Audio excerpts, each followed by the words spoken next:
Assalamualaikum, jumpa lagi dengan aku di Markona Vlog. Kali ini aku mau bikin cemilan tradisional Indonesia yang simple tetapi enak banget, lembut, manis legit, dijamin bakal berhasil sempurna. Langsung aja ke cara membuatnya.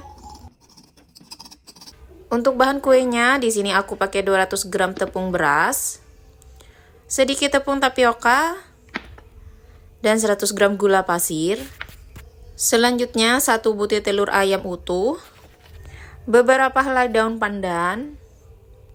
Untuk pengembangnya di sini aku pakai ragi instan dan sejumput garam. Dan untuk bahan yang terakhir di sini ada santan kental dan santannya mau aku rebus sebelum digunakan.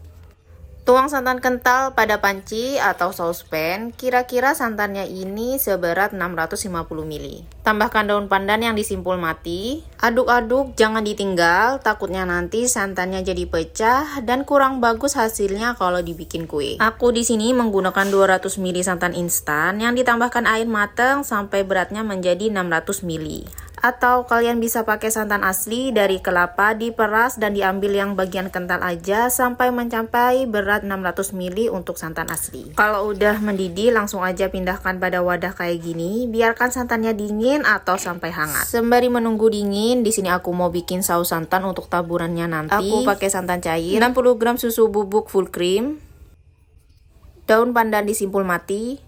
Aduk merata sausnya hanya sampai hangat, jangan sampai mendidih ya teman-teman. Sembari menunggu santan untuk adonan kuenya itu dingin, di sini aku mau bikin saus santan untuk taburan nanti di atas adonan kue serabi ketika dipanggang nanti. Setelah santan kentalnya udah mulai dingin, masukkan 1 butir telur utuh dan kocok lepas sampai merata. Dikocoknya barengan dengan santan kental juga ya teman-teman. Pastikan santan udah mulai dingin, minimal udah dalam keadaan hangat menuju dingin. Karena kalau santannya masih dalam keadaan panas, takutnya telur akan mateng dan berubah menjadi butiran kecil atau menggerindil. Selanjutnya masukkan bahan kering, tepung beras, tepung tapioka,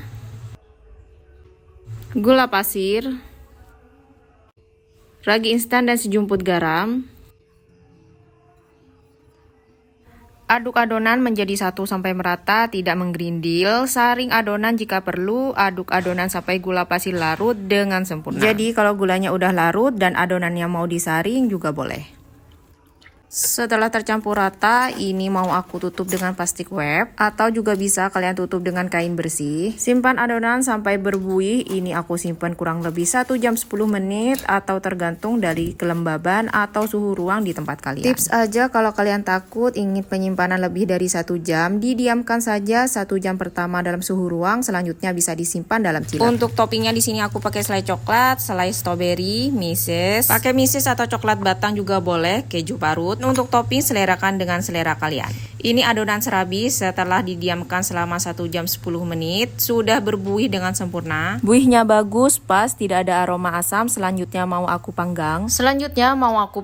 Pakai wajan jadul kayak gini dan ditambah bantalan besi kayak gini agar wajannya tidak menyentuh langsung pada api. Tes panas terlebih dahulu dengan percikan air pada wajan. Kalau udah pasti panas, masukkan adonan secukupnya aja. Lalu goyangkan ke kanan ke kiri agar terbentuk pinggirannya. Pastikan wajan duduk dengan pas pada bantalan besi agar wajannya tidak miring-miring. Tutup wajan selama setengah menit dan setelah setengah menit buka tutupnya dan tambahkan saus santan di atasnya. Aku tambahkan kurang lebih 2-3 sendok makan ya teman-teman. Dan tambahkan meses coklat di bagian dalamnya karena nantinya di atasnya mau ditambahkan topping selai coklat. Tutup kembali dan buka setelah kira-kira 1-2 menit dan tambahkan selai coklat di atasnya sesuai dengan selera kalian. Tutup lagi dan masak selama 1 menitan. Ini aku coba untuk metode pertama, aku kasih saus santannya setelah pemanggangan selama setengah menit, baru aku tambahkan saus santan. Ini metode pertama karena aku mau membandingkan metode mana yang lebih lembut, lumer, tahan lama. Setelah serabi solonya mateng, ini aku pindahkan dulu. Panaskan wajan kira-kira 1 menitan, baru nanti adonannya ditambahkan lagi. Setelah dirasa wajannya itu benar-benar panas merata, dan tambahkan 1 sendok sayur serabi solo, goyangkan sendok ke kanan dan ke kiri agar terbentuk pada pinggirannya. Untuk metode kedua, aku langsung aja tambahkan saus santan di atasnya. Sama, aku tambahkan 2-3 sendok makan, lalu tutup, tunggu sampai setengah mateng. Udah kira-kira 2 menitan, ini aku tambahkan keju parut di atasnya. Untuk banyaknya keju parut, sesuaikan aja sama selera kalian. Setelah itu, tutup kembali untuk beberapa saat. Setelah dirasa hampir mateng, tambahkan selai stroberi di atasnya. Untuk penambahan selainya ini, harus adonan itu dalam keadaan hampir mateng, teksturnya mateng, tapi masih sedikit lembek. Kalau udah mateng, kerok secara berlahan di bagian pinggirnya. Kalau serabinya itu mateng dengan pas, dijamin nggak bakalan lengket pada wajan. Aku sengaja pakai wajan bulu kayak gini karena aku yakin wajan ini anti lengket. Biasa aku pakai untuk bikin peyek. Aku nggak pakai wajan baru karena aku khawatir takutnya serabi lengket. Jangan dibully wajan buluku ini ya teman-teman.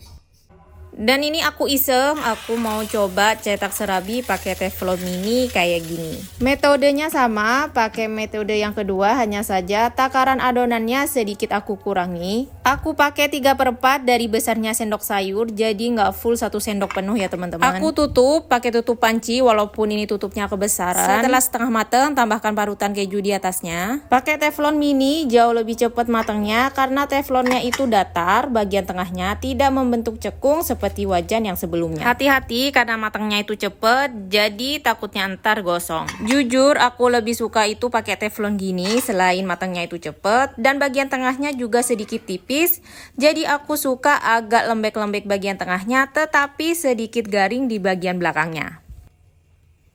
Setelah serabinya dingin, di bagian pinggirnya juga udah lembek. Dibungkus pakai daun, digulung aja kayak gini. Ini sebenarnya gampang banget ngegulungnya. Setelah digulung secara rapi, lalu sematkan plester bening kayak gini. Dan untuk yang aku pegang, ini mau aku kasih label aku sendiri ya teman-teman. Dan jadinya itu seperti ini ya teman-teman, lumayan banyak, kira-kira 19-20 pieces. Untuk serabi solonya ini lembut banget, bersarang banget, sarangnya juga banyak, dan bagian atasnya juga bolong-bolong. Ini tuh cantik banget, sukses banget bikinnya. Mau pakai metode pemanggangan 1 atau metode pemanggangan 2, hasilnya juga sama-sama cantik, asalkan step-stepnya tepat di awal bikin adonan dan jangan over juga untuk penyimpanan adonannya. Terima kasih kalian udah nonton channel Markona Vlog, dukung terus channel Markona Vlog agar terus berkembang dan memberikan tips dan trik memasak agar sukses berhasil. Akhir kata, wassalamualaikum dan bye-bye.